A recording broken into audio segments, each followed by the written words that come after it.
요금 24장 1절입니다. 성전에서 나와 걸어가실 때가 나왔습니다. 앞서 21장 23절 이후에 예수님께서는 모든 설교를 성전 뜰에서 행하셨고 율법학자들과 바리새인들을 강력히 비난하신 후 이곳을 항폐하도록 남겨두고 영원히 떠나심으로써 그의 공적인 가르침을 끝나게 될 것입니다. 성전 건물들을 보면 예루살렘에서는 3차의 성전 건축이 있었죠. 첫째는 솔로몬이 세운 제1성전이 있었고, 두 번째는 스루바벨이 세운 제2성전 바벨론 포로에서 돌아와 BC 520년경에 이것을 재건하였습니다.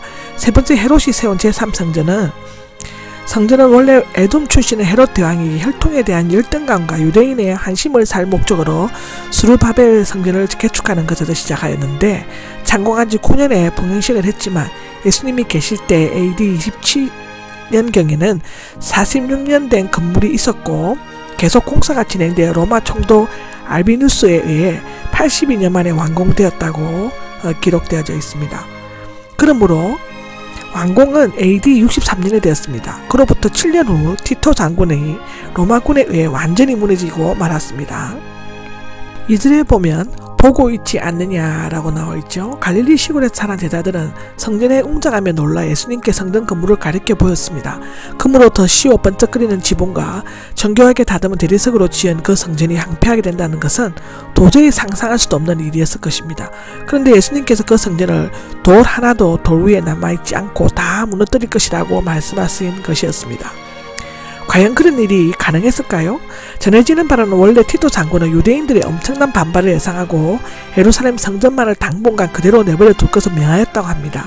그런데 군인들이 성전 난간에서 불을 피우고 째다가 실수로 성전에 옮겨 붓게 되어 모든 것이 불에 탔는데 흘러내리는 금들이 대리석 중간 벽돌로 스며들었다고 합니다. 그 금을 캐기 위해 군인들은 마지막 남은 돌 하나까지 다 드러내었고 이로써 예수님의 예언을 정확히 이루었다고 하는 것입니다. 또는 돌과 돌 속에 보물이 감춰져 있다는 뜻소문을 듣고 돌들을 다 파내었다는 말도 있습니다. 그러나 그 기초는 지금 그대로 남아있고 통곡의 벽이라고 명칭을 붙여졌고 많은 유대인들이 기도와 모임 장소로 이용하고 있습니다. 요세푸스는 예루살렘의 폐허를 보고 그들의 성전 밑바닥까지 완전히 파헤쳤으므로 지금은 평평한 평지가 되었고 아무것도 남아있지 않기 때문에 그곳에 사람이 살았다는 것을 믿기 어려울 정도였다라는 기록을 남기고 있다고 합니다. 폐허가 된 헤롯 성전은 지금 기초성만 남아 유대인들의 기도 장소가 되었고 성전은 이슬람교의 아크샤 회당으로 사용되고 있습니다. 여기 보면 어떤 그런 일들이 일어나겠으며 어떤 징조가 나타나겠습니까? 라고 질문하는데, 갈릴산과 성전이나 예루살렘과 성전에 대한 충격적인 미래의 예언을 들은 제자들은 조용히 예수님께 언제 그런 일이 일어나겠으며 주님께서 오실 때와 세상이 끝날 때에는 어떤 징조가 있겠습니까? 하고 물었습니다.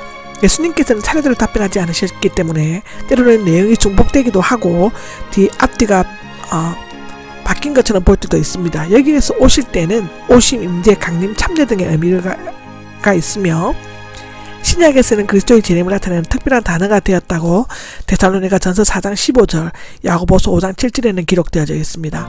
세상이 끝날 때는 시대의 완료에 세상의 마침 종말을 의미하며 마지막 심판과 모든 만물이 완성되는 때를 나타낸다고 합니다. 그래 보면 속는 일이 없도록 조심하라. 속이다는 미혹하다, 잘못 인도하다 의미를 하며 양떼가 길을 헤매는 것을 나타냅니다. 이런 일들이 반드시 일어난다고 했는데 앞서 질문에 대한 답변이 먼저 나온다고 할 수 있습니다. 5절에 보면은 그 답변의 첫째로는 5절에 나옵니다. 내가 그리스도라고 말한 거짓 그리스도가 출현한다는 것이고, 거짓 그리스도나 예언자들은 사람들의 호기심을 틈타 재림과 종말에 대한 헛된 소문과 억측을 퍼뜨릴 것이며 사람들을 미혹할 것이다 라고 얘기하고 있습니다. 둘째로 6절에 나옵니다. 전쟁에 대해 듣거나 또는 전쟁에 대한 소문을 듣게 될 것이다 라는데, 로마군에 함락되기 전 유대는 크고 작은 전쟁이 계속 일어났습니다. 셋째는 7절에 나오는 기근인데, 전쟁이 일어난 다음에 심각한 기근 현상이 찾아왔죠. 예루살렘이 포위되었을 때 사람들은 부정하다고 여기는 파충류, 개등도 잡아먹었고 끝내는 수십만이 굶주려 죽었습니다. 넷째로는 지진인데, 당시 역사 기록에 의하면 팔레스타인을 비롯하여 로마 지중해에 근방에 많은 지진이 발생했다고 기록되어져 있습니다. 8절에 보면 이런 모든 일들은 진통의 시작일 뿐이다 라고 하는데, 곧 임산부가 해산의 고통을 하는 것으로 한편으로 희망 없는 죽음의 고통일 수도 있지만 한편으로는 새로운 창조를 위한 생명의 고통일 수도 있다고 합니다. 다섯 번째는 교회의 박해가 가해질 것이다 라고 기록되어져 있습니다. 9절인데요. 환난을 겪도록 너희를 넘겨줄 것이다 라고 하는데, 환난은 포도를 눌러 짜거나 도리개질을 하는 라틴어 말에서 나왔는데 끊임없는 핍박을 받는 것으로 나타낸다고 합니다. 너희를 죽일 것이다는 야고보나 베드로, 바울은 예루살렘 멸망 전에 순교하였고 그 외의 사도들과 많은 성도들이 순교하였습니다. 미움을 받을 것이다는 초대교회 성도들은 특히 주변에서 많은 미움을 받았는데 그 중에 로마인들이 그리스도인들을 매우 좋아하였습니다. 사도행전 28장 22절에 나옵니다. 여섯 번째로는 교회 안에서 배교와 타락이 있을 것이다 라고 하죠. 여기에는 많은 이란 말이 4번이나 나오는데 많은 그리스도인들을 나타냅니다. 이것은 배교와 타락이 교회 안에서 광범위하게 행해질 것임을 암시해주고 있습니다. 마태복음 24장 10절입니다. 실족하게 되어가 나옵니다. 그때에 많은 사람들이 실족하게 되어 서로 잡아 넘겨주고 서로 미워할 것이다 라고 나와있죠. 덫에 걸려 넘어지다인데 죄를 짓게 하다의 뜻입니다. 그 배후에는 사탄의 역사가 있다.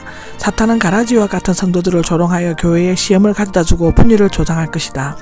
서로 잡아 넘겨주고 서로 미워할 것이다 라는 것은 배교한 성도가 고발을 함으로써 많은 성도들이 붙잡혔습니다. 그리스도인이 남에게 미움을 받는 것은 어쩔 수 없지만 서로가 미워하는 것은 도저히 이해되거나 용납될 수가 없다고 합니다. 그 이유는 사랑이 시기적기에서 유래되었고 싸늘한 숨을 쉬다 차가워지다의 뜻으로 되어져 있기 때문에 이러한 현상은 불법이 많아진 결과이다라고 기록하여져 있습니다.